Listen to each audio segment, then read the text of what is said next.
Yeah, a very good afternoon to everybody. Jackie here from the LGFA again on another Zoom call, and it is my great pleasure to be joined on the line today by two absolute Kerry legends, Mick Fitzgerald, who was the manager of those great Kerry teams that won so many All-Irelands back in their golden age in the 80s, particularly, and into the 90s as well, and Mary Jo Curran, who was a star of those All-Ireland winning teams as well.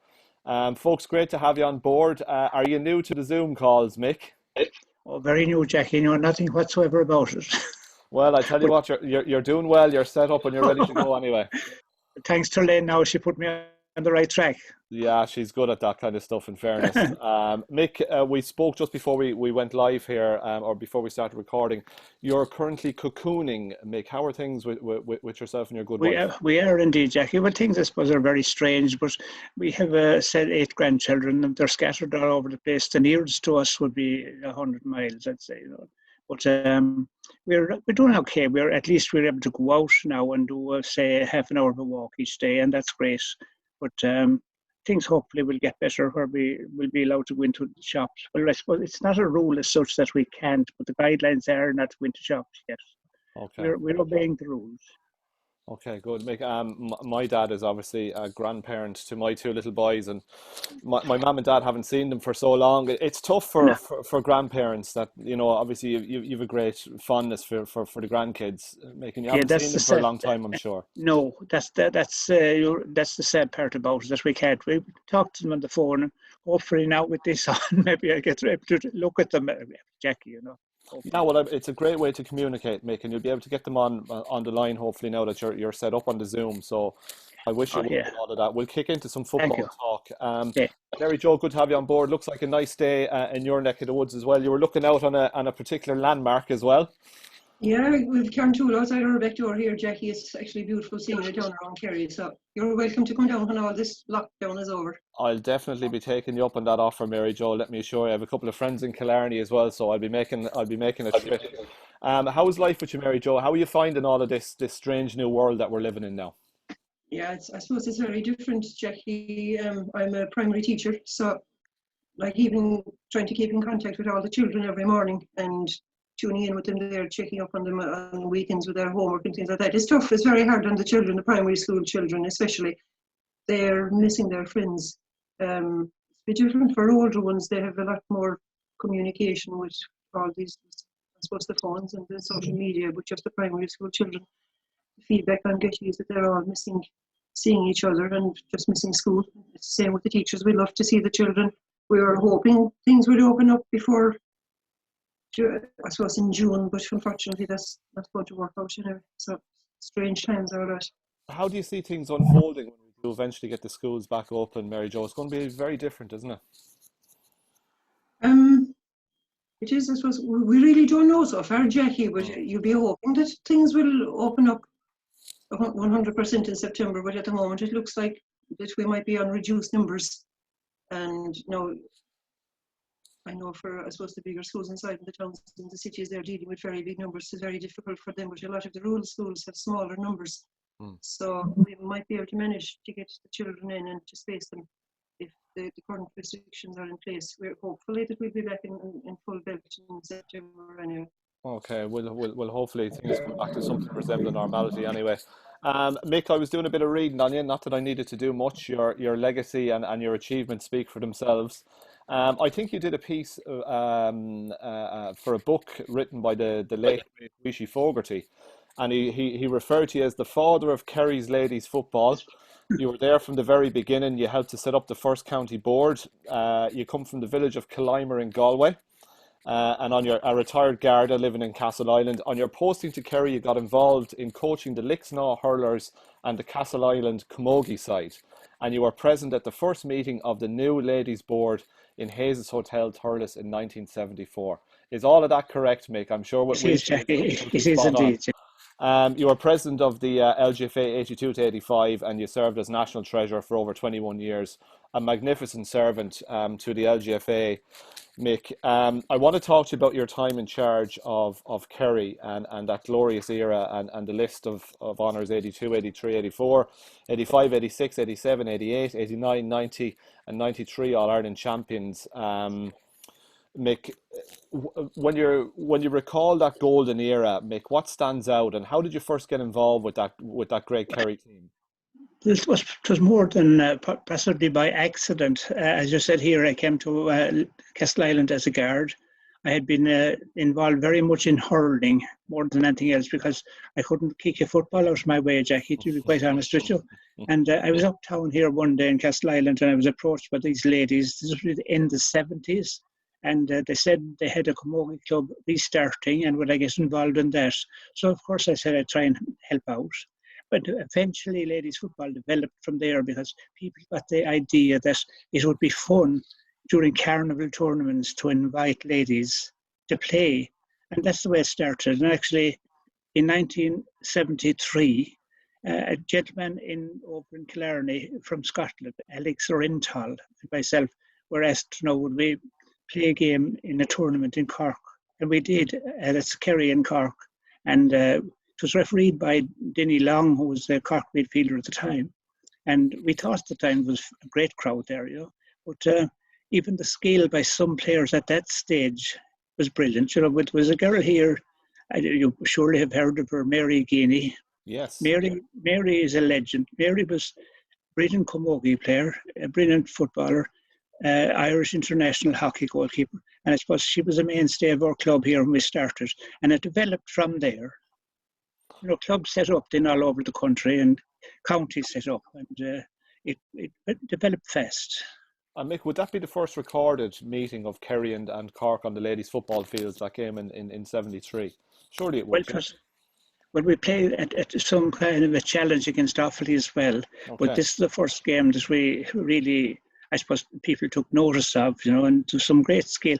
You see, at the start, it's very hard to get 15 skillful players. Nowadays, they're all skillful.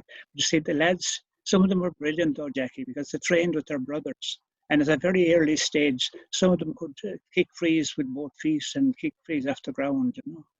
Yeah, you've seen that skill. I mean, under the new rules that were voted in at Congress, Mick, it would be 2 points now for a 45. But you've seen that particular skill on many occasions being perfect.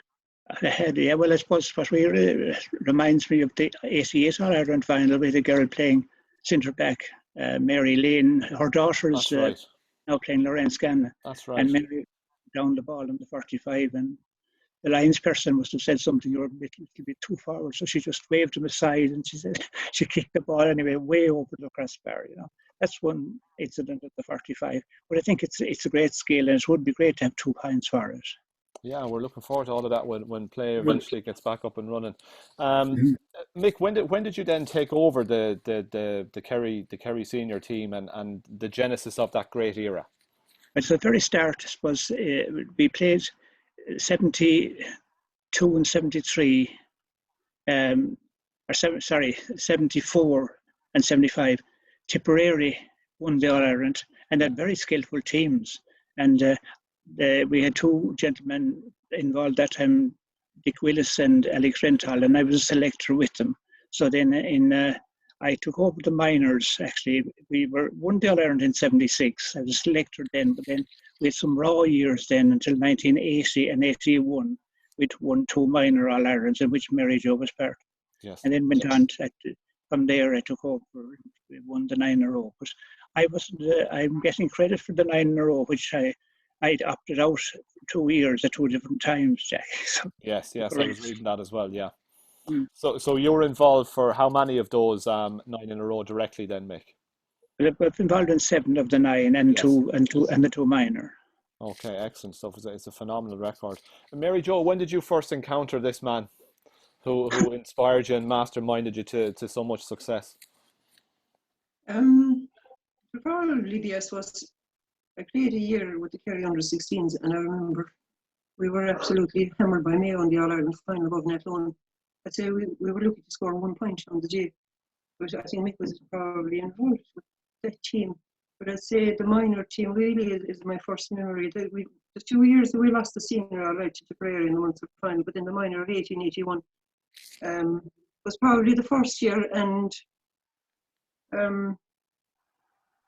actually, as a matter of interest, there in that first minor team, there was a girl, Mick Fitzgerald, playing. he'd have a famous brother at the moment, which I'd have to remind him that he wasn't the first person in his family that won an All-Ireland medal. Cahill was on that All-Ireland minor team in 1980 that won the under-18 year. But I'd say those 2 years would make I presume, from then on, I'd say a lot of that, the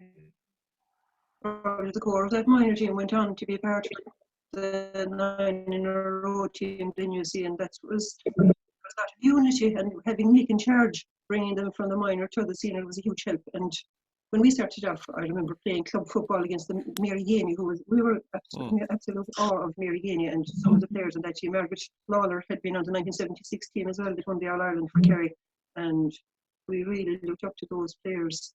Mary Gainey moved on then she played Camogie, and international hockey. She was just a superstar in those days to us, which was Mick's leadership, I think, kept our team together. That's the core of that minor team. Went on to play on the 9-in-a-row team, and I think it was his leadership. So it would have been probably that minor team 1980, probably the first year, 1981. Those 2 years would be minor. Okay, it was a real golden era, Mick, and I was watching back on the TG Cahir featured Laois and Monaghan from '96 on TG Cahir recently on a Sunday, and those two great games. And I was watching the full '96 replay and seeing players like Sue Ramsbottom and Jenny Green and Angela Larkin, just absolute superstars that would stand in any era. And I thought the standard of football was absolutely magnificent, Mick. But the players that you had at your disposal as well, the likes of Mary Jo and players of that ilk, would absolutely hold their own in any era of ladies football. Just phenomenal talents and phenomenal footballers, Mick. I think so. Maybe a little bit biased in saying this, but I don't think I am really. But they were a wonderful team, Jackie. They were so dedicated, so loyal. You know, there was no such. If you asked them to come to training at a certain there, if they were 2 minutes late, it wouldn't happen. It would be kind of a surprise, you know. And even when we were travelling by coach here and there, and we'd bring the sandwiches on the bus, go into the field to eat on the way home or something. Such a friendship there, the girls I think describe it more of a family. But I had the greatest of respect for them, and I think they had respect for me. I didn't believe in anything such thing as shouting at them or anything like that, and I don't think I ever did, you know. But they were brilliant. They were brilliant for training at the time. Now, I believed in the kind of Mick Dwyer kind of training. I believed in fitness and speed to get to the ball first and then think of what you're going to do with Jackie. But they were skillful. They were absolutely brilliant. You know? And I know Mary Jo doesn't like to hear me saying that, but she has no equals. She never will. Yeah, phenomenal player and very modest as well, Mary Jo. You had a little smile. Very, very modest indeed. She had a little smile there when you said that there was no one ever late for training, Mick. Yes, Mary Jo. Sorry, Jackie. I was just going to say there, Mick mentioned fitness, but I think one word he said, respect, was behind it all. Like, we had total respect for him, and he never raised advice to us, even during the training sessions. I wouldn't have been a person for training on my own, really. Some of the other players were very good at that. I'd never survive in the modern game today because the amount of work that's put in now, pre-season and even during the season, the gym work and all that, I wouldn't be able to do that at all. I just wouldn't do it. But Mick was ahead of his time, I think, in that all his training sessions, all his drills included the ball. We had the ball in our hands all the time, and even when we were doing the running and the fitness and the speed work, we always had a ball in our hand, and every one of his drills, I think he was way ahead of his time in terms of the coaching that went on at that time. He mentioned fitness, which was fitness using the football all the time, and I think that was a huge part of why we were able to play as a team. There were no individuals or no superstars on our team. It was a team. We were always a team, and he taught us to, when you get the ball, you look up and find another Kerry player. If there's a player in a better position, you give it to them. It didn't matter who got the score at the end of the day, but I just think that his type of training, it suited us, and it's why we stay together for so long. Mary Jo, this might be an unfair question to ask you because you're an extremely modest person and you don't like to talk a lot about yourself. But when did you realise that you were a pretty good footballer? Was it at a young age that you knew you did have an obvious talent? I'm not going to answer that, Jackie, but I would say the encouragement. The encouragement we all got. I'll ask Mick to answer it. So, Mary Jo, yes, sorry. The encouragement we got from Mick all along kept us going, and he was hugely supportive of every one of the players like that. So I think that was a huge part of it, to be honest. I think we were all. I wasn't the only player that won that number of medals. There were 5 or 6 more players on the team that won the exact same number of medals as me. So I think it was unfair just to pick out one individual, to be honest. We played as a team, and that's the way we did it always. Yeah, and I mean, and Mick, as Mary Jo says, without a team, you're not going to achieve anything. A team is a selection or a collective of individuals, but it's very much that team ethic, and it seems that culture that existed within that group that helped you to achieve so much. Without a doubt, and of course, as you know, Mary Jo isn't going to praise herself or admit that it's no good anyway, you know. But you mentioned the game we watched recently, going back to Monaghan and Laois. I have to. I mean, Sue Ramsbottom was a brilliant player, you know, and Jenny Green and Monaghan, and Angela Larkin, known as Baby Larkin. They were great friends of mine. I got to know some great friends and meant a lot too, you know, from other counties. But I can't say. I have to mention Waterford, Jackie. Yes. In our heyday, Waterford were our strongest opponents, and they had a great team, some wonderful players. And I suppose at times we may have been a little bit lucky to come through. Yeah, and I mean, Waterford would go on and have their day then and contest so many All-Ireland finals as well, Mick. Like, when you look at the list of teams that you would have played in finals, it was predominantly Leinster teams that you would have met. Yes. Bar Leitrim. There was Offaly, Wexford, Laois, Wexford, Westmeath, and they were the main opponents. But as you say, there was a Waterford team that was standing in your way pretty much every year that you had to get past to get to those stages. That's correct, yes, and they were very good. There's some marvellous players as well, doing the like of Marie Crashley and those, that were great. Yeah, absolutely. And of course, and Michael Ryan and parents. Michael was a great manager for them. Yeah, we had Michael receiving our Volunteer Hall of Fame award this year as well. A really outstanding servant, and we went down. We gave him a little surprise video as well, Mick. We went down one evening, and we had his daughters there and his son as well. And we recorded some nice footage around the local area. Really nice guy, and speaks so fondly of ladies football as well. Mick, Michael Ryan, one of our great ambassadors as well for ladies football. Absolutely. But again, as you might say, there's some great players from the past that's well known maybe now. I remember at the early stage in 1977 or 76 actually, we travelled to Cavan for the All-Ireland semi-final.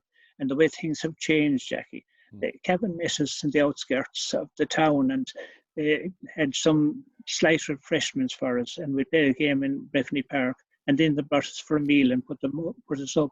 But one of the outstanding players on that Cavan team was Kathleen Leddy, probably better known now as Cathy Durkin. Yes. Cathy Durkin, the singer. You know, we made great friends. They came down here then later, and some of them stayed in different houses and all that kind of thing. And when you look at the players of that vintage and that era, Mick, so many of them. You mentioned Cathy there, but so many of them went on to have brilliant careers off the field of play, high achievers, really inspirational people. Yes, I mean, there was one girl there, and Tish Nimnish, you know, and you've probably heard of her, Jackie. Nimna, yeah. An absolutely brilliant player. She'd get her place on any team. And Tish is living in England now for many, many years, but she was something else. You know, she was absolutely great. And some of the Cavan players then, you had Olive Wilson went to New York and played with New York for many years as well. And you had, I think, a daughter of the great Gunnar Brady used to play with Cavan. But every team had great players. You know, you had, in Mayo in the area, Christine Heffernan had a style all on her own. She had the side steps and nobody could, you know. Yeah, so, there were so many wonderful players down through the years, Mick. Absolutely. Mary Jo, can I bring in terms of, we were just chatting before we came on here as well, in terms of where the game has gone over the last number of years and the profile of it and the growth of the game. As somebody who was a real trailblazer in your time, it must give you a real sense of pride to see how far the association has come in recent times and since you began your playing career. Yeah, I remember 1985, I suppose, was the first high-profile venue we played our All-Ireland final in Parky Cueve that year, and it was was before and all our Cork Senior County Championship hurling semi-final, and a lot of the crowd came in, and it was just an absolutely glorious, beautiful day, a great day to be playing. And then from 1986 on, the finals have been played in Croke Park, so that was a big breakthrough. I remember Mick, when he was chairman in Kerry, talking about this young one from Dublin that was going to come on and change the face of ladies football, that she'd get the role of president, I suppose, first, and then Helen O'Rourke, and she really has. I remember Mick saying that there'd be a transition from she would change the face of it completely, and I think she has. I just think the spectacular, like the marketing job that has been done there the last few years, the sponsorship from Lidl maybe, with TG Carr's input as well, and the crowds at the All-Ireland finals. I think that's been spectacular, and it's just been great for ladies football, which I'd love if we could do the same for, say, the other games up along the line in the championship, and get more support from former players and families, and just to promote it a small bit more to get a bigger attendance. I remember I was saying to you a couple of years ago above in Dr. Hyde Park in Roscommon, Nora, let's say a former Kerry player from Beaufort with myself, we went up to see the Kerry Dublin. Kerry were playing Dublin in a quarter final, which was a double header with a Galway Mayo game, and there were thousands of people in Dr. Hyde Park that year. They came out to support the Mayo ladies that day. It was 2 years ago. They really came out and supported their team, and the atmosphere, there was a fantastic atmosphere for that second game, and we were saying if we could get those crowds at the other games as well, Jackie, which I think would be great. Yeah, I agree with you, man. I think what gives me a great sense of pride as well, Mick, is I was at 2 of the 3 club finals last year. Mourne Abbey played Kilkerran Clonberne in the Gaelic grounds, and there was a junior final in Ballinasloe as well, Donaghmore against McHale Rovers from Mayo, and 2 absolutely brilliant games and 2 big crowds. And I go to under 16 All-Ireland finals, All-Ireland Minor A finals, and the crowds that come along. There was a game in Toomevara a couple of years ago. Mary Jo, you might have been at it. Was it Kerry Galway?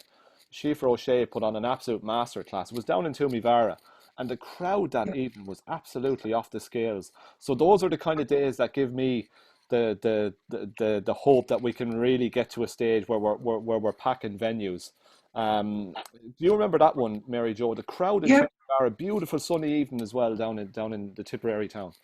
I do. I think Galway are a great crowd to support their underage teams, and they've had tremendous success the last few years at under 14, 16, and I do expect they'll be on the senior stage. Like they'll be.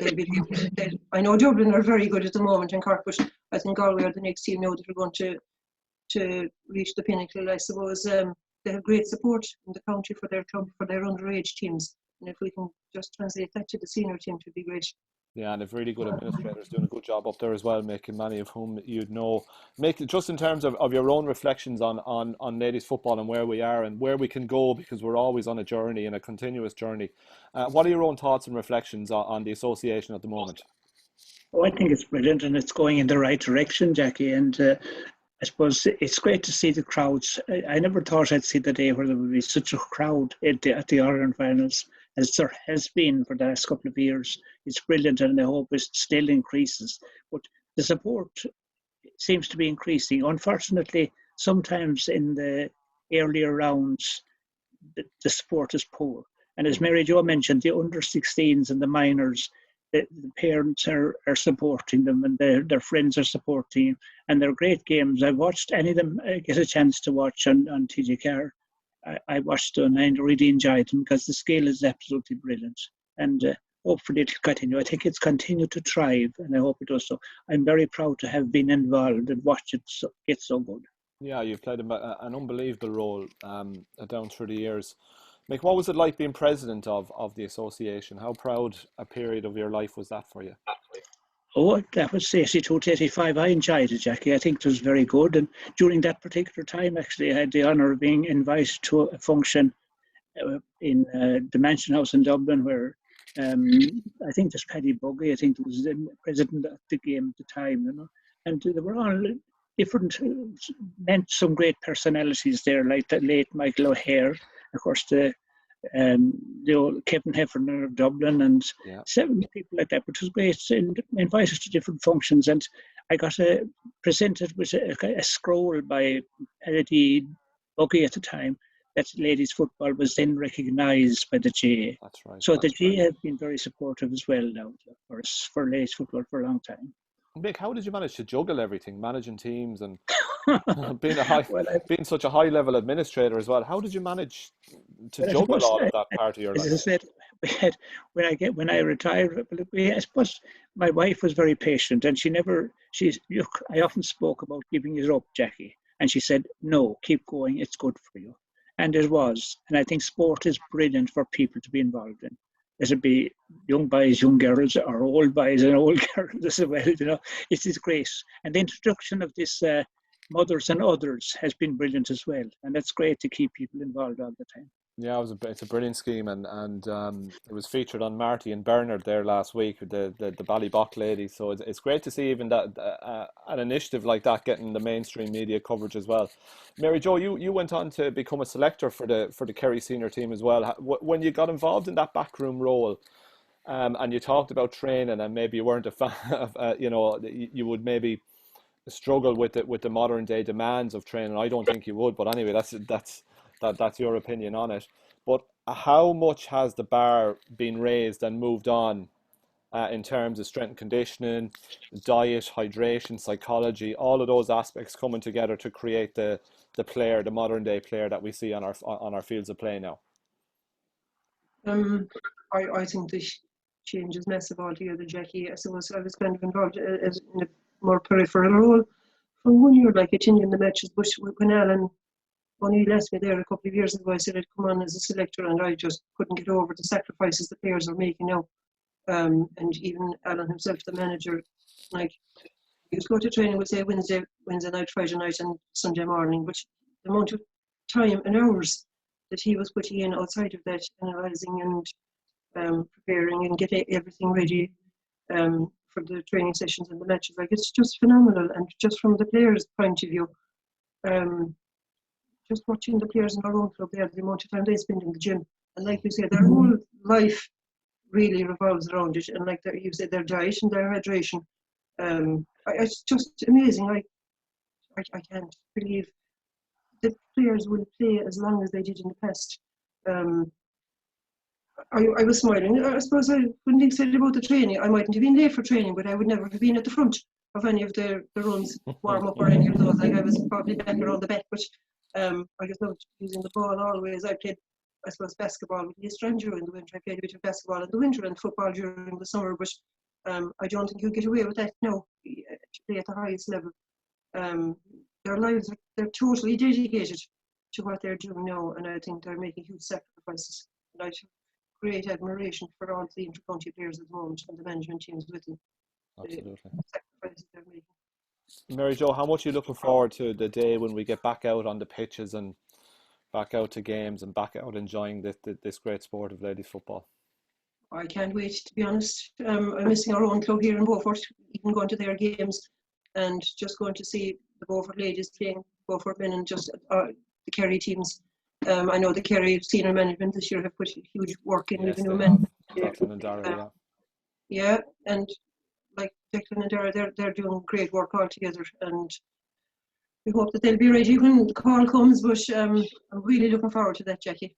Yeah, so it's a day we're all looking forward to. Make yourself, I'm sure it's a day you're looking forward to immensely as well. Oh, very much so, Jackie. It's really miss it. I don't go to any games anymore, or very, very seldom anyway, but to watch them on television, it's really brilliant. And there's great coverage on the television all during the year now for Gaelic games, and we really miss them.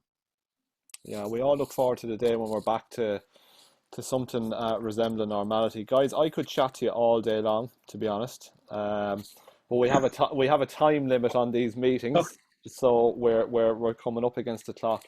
Mick and Mary Jo, two absolute legends, Mick Fitzgerald and Mary Jo Curran. I really want to thank you for the chat today, and it's nice that you two guys, particularly, don't mind me, can see face to face and catch up as well. And perhaps you might go on your own little Zoom call after this as well now and have a good chat. Mick, well done on the technology. It might be a new outlet for you. You can be able to keep in touch with the grandkids and that. And Mary Jo, great to see you looking so well. Great to see both of you folks looking so well. Thank you, Jackie. Look forward to the day when we see you both in the flesh again, which we hope is real soon. So Mick Fitzgerald and Mary Jo Curran from that iconic Kerry Golden Age. Thank you so much for being my guest today on the show. Thanks, Jackie. No problem. Okay.